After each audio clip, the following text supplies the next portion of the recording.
I had a feeling deep down that things would turn out this way after breaking off the engagement. Right after we got engaged, Ryan became suddenly distant. He showered Jake with unusual kindness while ignoring my opinions, pushing for this wedding. I tried to stay positive and keep my spirits up, but I never expected him to announce the end of our engagement. Even though I saw it coming, facing it as a reality was a big shock. I really wanted to lash out at Ryan immediately, but I held back. It wasn't the right time. Understood. I replied with a cold, calm voice. I hung up the phone right after that. It was Ryan who had mentioned breaking off the engagement. I knew what had to be done. There were a heap of issues to address right in front of me, but I decided to make Ryan pay for neglecting me and Jake's feelings. My name is Sarah. I'm 42 and a deputy director at a certain company. I have a 6-year-old son named Jake. I had divorced my ex-husband, so I was a single mom. The reason for our divorce wasn't infidelity or anything like that. It was due to differences in personality and values. Even though I was busy with work, I always cherished my time with Jake. But it seemed my ex-husband didn't feel the same. Probably, he couldn't stand the fact that I earned more than he did. Our disagreements became constant, and considering the impact on Jake, I chose to divorce. I've never regretted that decision. A few years passed, and Ryan, my later fiance, came into my company as a business partner. Ryan was a regular employee but mentioned that he'd be promoted to section chief within a few years. Ryan, more than 10 years my junior, was 28 at the time. At first, I didn't see him romantically, but as he actively pursued me, I began to take notice. He said he was attracted to my mature and responsible nature. Seeing him getting along with Jake during our days off felt wonderful, and after dating for 2 years, we got engaged when I was 42 and he was 30. After some time being engaged, Ryan said, "Let's actually tie the knot on the day of the wedding ceremony. I think it feels more special that way." I could understand where Ryan was coming from, but I wasn't too excited. Because I had already had a wedding ceremony with my ex-husband. Even though I invited friends to that wedding, the fact that we ended up getting divorced still weighed on me. I wanted to have the wedding ceremony as Ryan wished, but I felt hesitant. I honestly told him about my feelings, but Ryan brushed it off, saying, "No one cares about that." When he said that, I felt I had no choice but to agree. However, I stated I wouldn't invite any guests. I don't have many friends, and after already receiving wedding gifts once, I felt awkward asking for them again. So, I told him I'd only invite my parents. Ryan became unhappy with this. He said it would look unbalanced with his side having more guests. "It'll seem like I'm showing off. Please invite someone." Feeling pressured, I reluctantly reached out to some friends. Luckily, they happily agreed to attend, but they declined to give wedding gifts. The customary gift for a friend's wedding is $300. Given the current economic situation, it's not a small amount. When I told Ryan, he clicked his tongue in annoyance. He was likely concerned about the increased cost since we wouldn't be receiving gifts. I got a glimpse of Ryan's unpleasant side, which made me feel uneasy. However, I had a well-thought-out financial plan.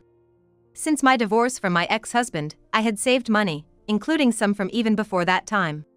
It wasn't a huge amount, but it was sufficient to cover the wedding gifts for a few friends. When I told this to Ryan, he clicked his tongue in annoyance again. "It'd be better if we didn't invite them at all," he exclaimed. Just then, Jake came out of the bathroom. Instantly, Ryan's attitude shifted, and he began interacting with Jake as if he were the perfect father. Without being asked, he offered to help Jake with his homework. Jake didn't seem to mind, so I let it be. Recently, Ryan had been colder towards me, but he remained kind to Jake. That was the only comfort I had during our engagement. Still, I couldn't shake off this feeling of unease. Before we got engaged, Ryan was kind no matter the circumstances. But as soon as we became engaged, it was as if he changed into a completely different person. This filled my heart with a sense of unease. After several discussions, we decided to go ahead with the wedding. Ryan took charge of most of the preparations, so I didn't have much to do. Months passed, and we were just a month away from the wedding. Throughout this time, I continued to feel that something was off. Ryan was genuinely a great father when he was with Jake. However, when it was just the two of us, he showed a colder side, and our arguments increased day by day. We were still only engaged, but it felt like we were living as a couple just going through the motions. To be honest, I wasn't comfortable. Jake looked up to Ryan and thought we were already remarried since he didn't understand the details. So, I couldn't bring myself to make the decision to leave Ryan. With my ex-husband, it was easier since Jake had said, "Dad doesn't pay attention to me, so I don't like him." However, with Ryan, he actively spent time with Jake, taking him out almost every weekend.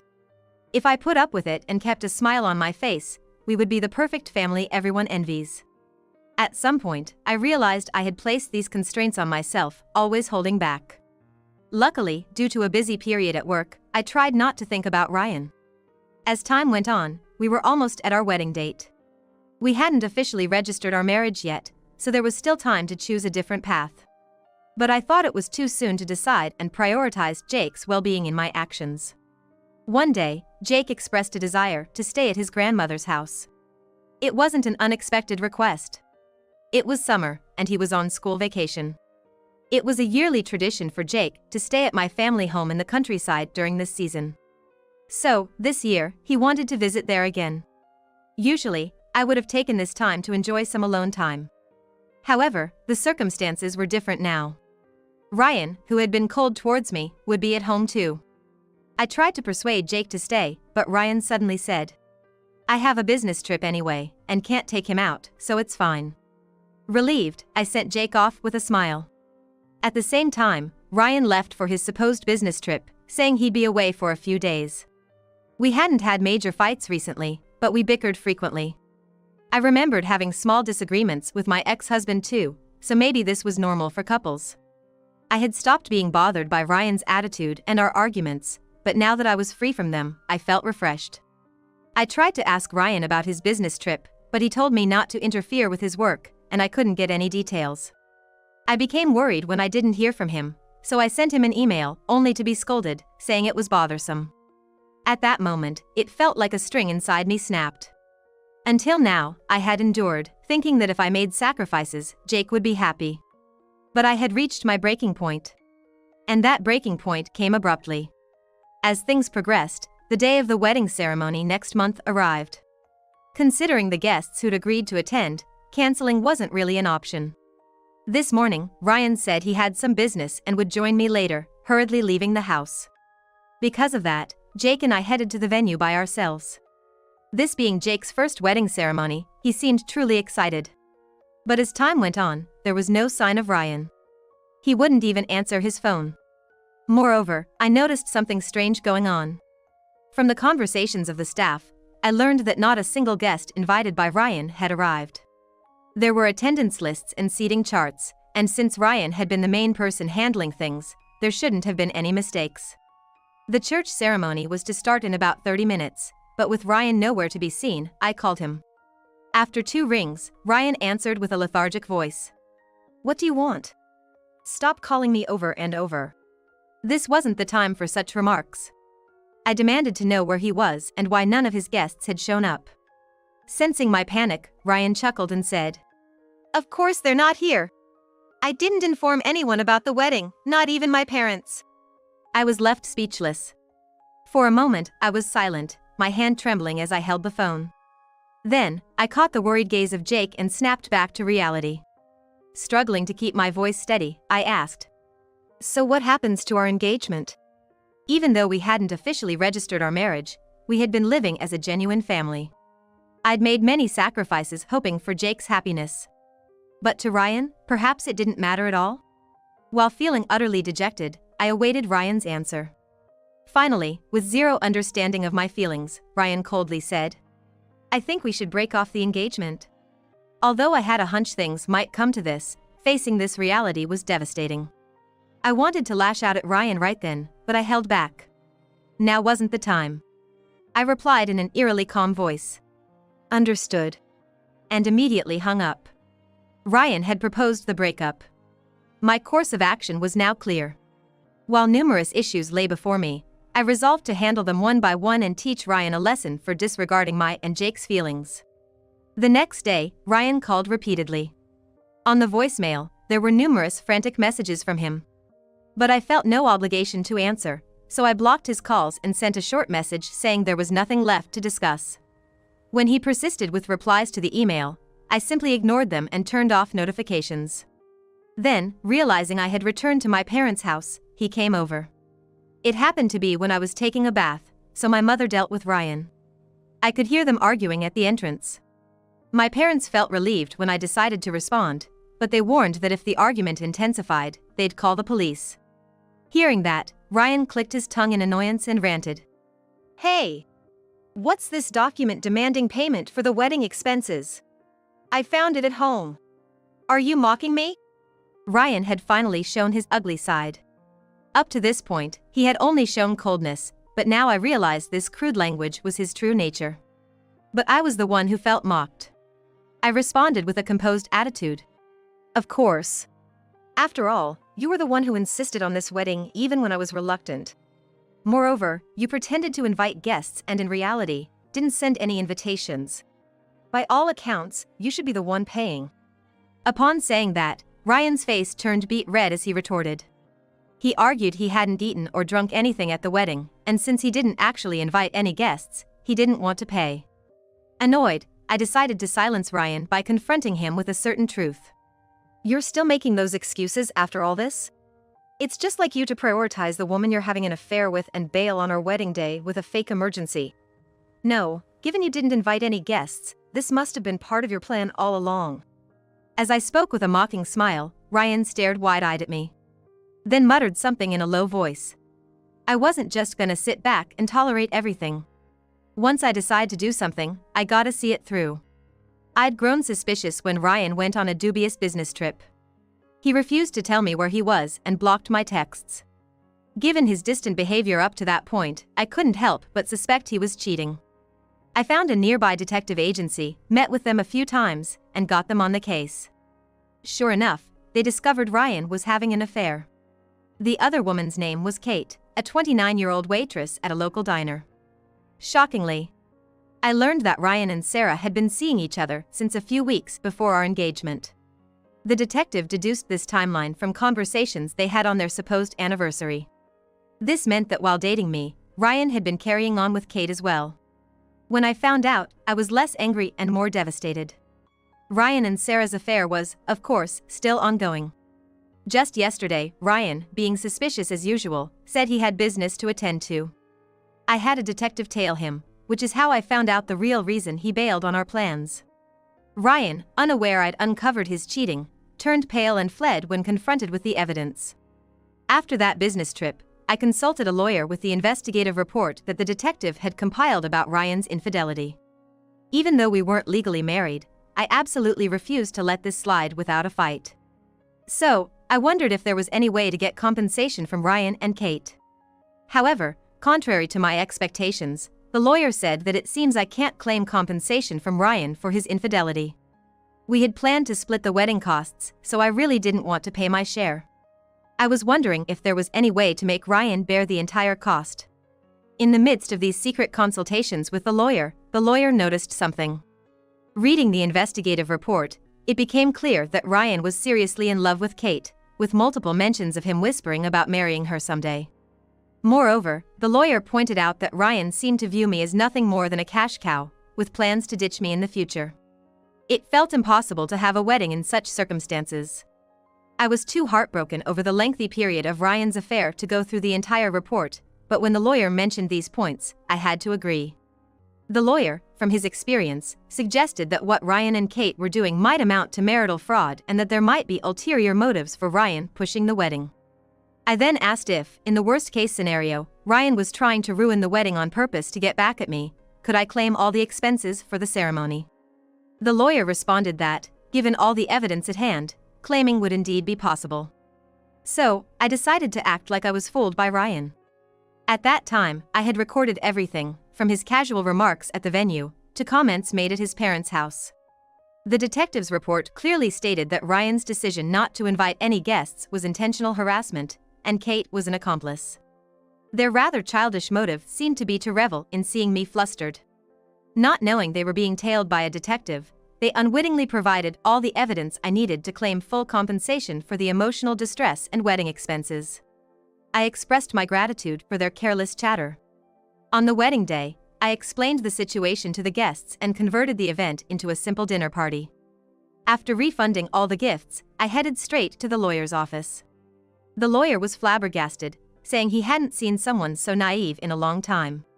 He promptly prepared the necessary documents for claiming compensation and emotional distress, allowing me to leave a prepared divorce notice and those papers at our home. That's how I got to where I am now. Even if Ryan anticipated a divorce, he probably never expected to face compensation claims so quickly. After he ran away, I received numerous apology emails, which I promptly deleted without reading. Such shallow apologies were nowhere near acceptable. Moreover, I knew that a legal notice had been sent to Kate, detailing everything. Given that she lived with her parents, it was only a matter of time before everything came to light. Things were progressing so smoothly that I had to work hard to contain my excitement. A few days passed, and Ryan and Kate came to see me. Ryan looked pale and gaunt, as if he had been through a lot these past days. However, Kate seemed indifferent, behaving as if this was someone else's problem. "I didn't know you two were engaged. And as for me faking sickness, I was really feeling bad the other day, and I just called Ryan for help." I hadn't yet told either of them about the solid evidence I had gathered. I had only told them that I had hired a detective, so Kate probably thought she could feign ignorance. To make matters worse, she started to lash out at me. "You knew I was living with my parents when you sent that certified mail, right? Thanks to you, my mom found out everything, and I got kicked out. Now I should be the one asking for compensation." I couldn't help but laugh when I heard that. Kate looked stunned, unable to comprehend why I found it funny. It seemed like Kate planned to put all the blame on Ryan and get away without any responsibility. But I wasn't gonna let that happen. We are both adults in our late 20s, and she should be accountable for her actions. I shot Kate a stern look, and she flinched, her eyes darting left and right. "Sorry to break it to you, but I have evidence proving that you knew Ryan was involved with someone else when you started seeing him. Ryan, you were just using me to end up with your side chick, weren't you? You approached me for my money from the start, and when it came time to dump me, you tried to humiliate me during our wedding. Am I right?" According to the detective's findings, the two knew each other before meeting me. Apparently, they weren't dating at that time. However, Ryan was burdened with student loans from college, unable to lead a lavish life. Kate, even though she had a massive debt from her parents and banks, was still living on a part-time job, unable to repay anything. Even though they were aware of their romantic feelings for each other, they believed they couldn't find happiness by marrying in their current situation. Thus, they hatched a despicable plan, and I unfortunately became their target. While I was a single mother, I had saved enough money to raise Jake on my own. Despite being a single mom, I held a significant position in my company. Ryan probably thought I was making a good amount of money and approached me to execute his marriage fraud plan. The reason he didn't officially marry me was that he didn't want any blemish on his public record.